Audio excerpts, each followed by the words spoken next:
So this will be the first video that I'm going to show you that from a textbook.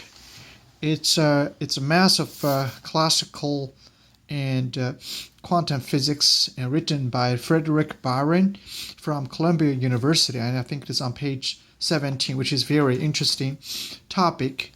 And I'm going to tell you a little bit about so-called axial vectors. The axial vectors and the regular vectors, there's a difference.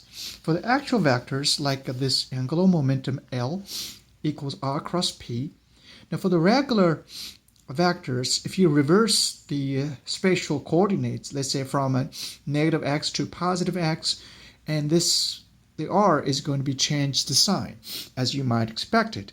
However, if you have these cross product like this, if you change, let's say, from a positive r to negative r, and from positive p, because spatially the momentum depends on spatially the coordinates. Once I change the spatial coordinate from a positive, for the x part, the p has to be changed as well.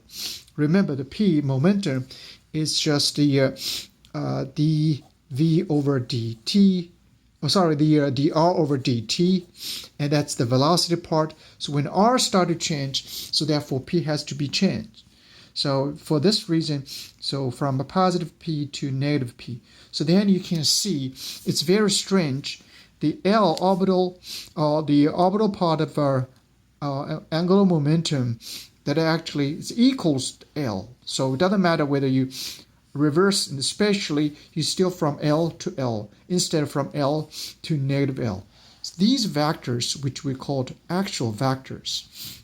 In the talk that I'm going to show, the context of this particular video, and I'm going to show you the torque.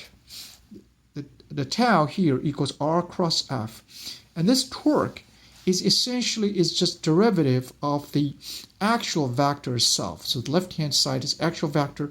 The right-hand side, at this time, is also axial vector, which is r cross f, as you expect from 115 class. And this is, of course, we know the torque itself is also an axial vector. And this has very important consequences. One of these consequences will be so-called Kepler's law, second law. There are three different laws for Kepler's second law. In the next video, I'm going to show you the Kepler's law.